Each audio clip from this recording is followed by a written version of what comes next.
Hi, I'm Rocky Anderson, and I'm the Justice Party candidate for President of the United States.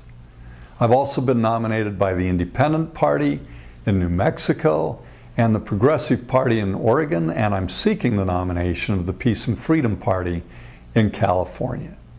And as a third-party candidate for president, I often hear people express the concern that I might be a spoiler in this race.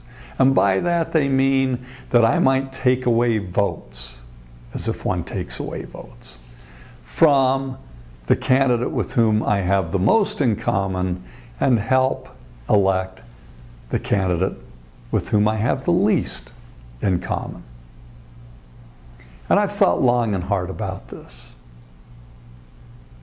And in fact, my concern about the so-called spoiler effect kept me from getting into this race for a period of time until, after thinking very intensely about this, I concluded that we cannot be driven by fear of being a spoiler, because if we did, in every single race, we'd end up voting for one of the two parties in this sick, corrupt political duopoly in this country, the Republican and the Democratic Party, who have brought us to the point where we are.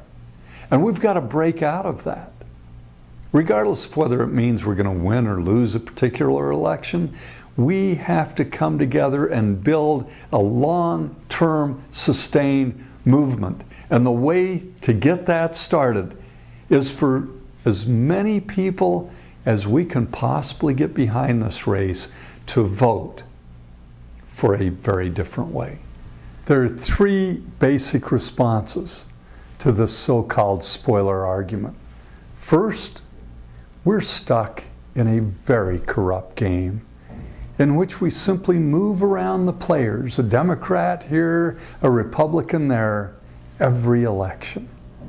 It doesn't matter in this context which of the two parties wins, we still end up with a corrupt system in which the public interest is betrayed by elected officials who have sold out to the highest bidders. The rules have been made by the two dominant parties, and they thrive from those rules.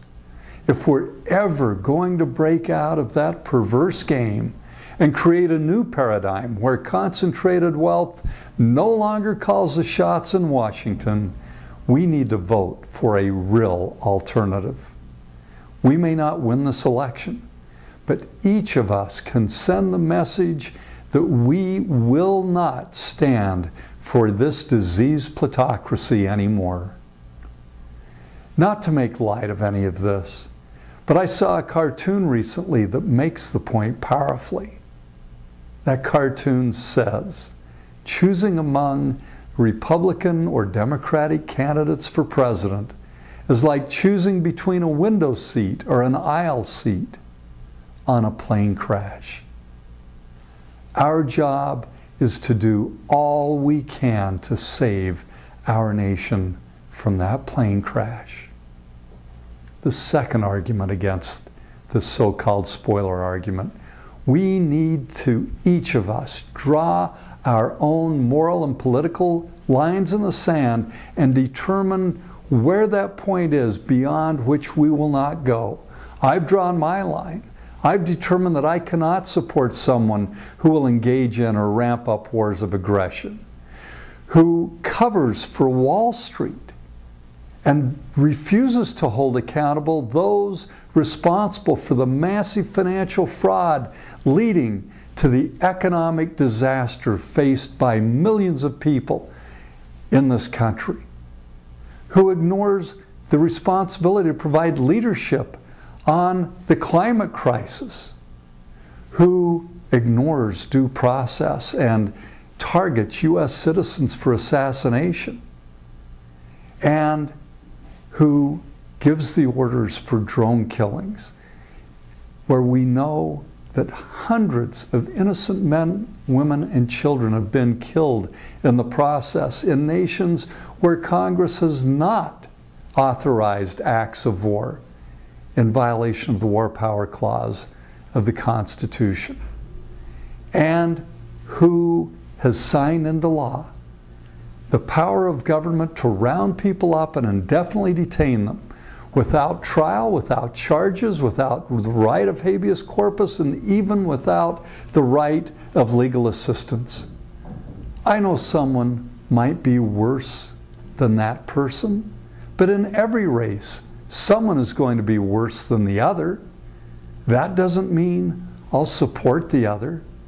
There must be a moral line that each of us can draw that leads us to say no, regardless of the other choices. When I'm 80 years old, I want to look back and say I did everything I could to oppose the atrocities, including not supporting even the lesser evil among the two possible candidates. The third point, President Obama might be the lesser of two evils, but he is indeed the more effective of the two evils. If George Bush or Mitt Romney were doing the things that President Obama has done, half or perhaps more of this country would be standing up in opposition, including Democrats in Congress. Imagine if George Bush, Dick Cheney, and Donald Rumsfeld were sitting around in the Oval Office deciding who would be killed by drones, knowing that hundreds of innocent civilians will also be killed in the process. Democrats would be out there demonstrating. In Congress, they'd be holding hearings and blasting the Republicans for their war crimes and human rights abuses. However, since President Obama has a D on his jersey, his teammates, other Democrats, simply remain complacent and fail to voice any opposition, becoming complicit in our nation's warmongering and march toward totalitarianism. The absence of opposition by both major political parties in the face of the many abuses by the Obama administration is perhaps the most frightening facet of our nation's present circumstances. Please join with us in saying no more.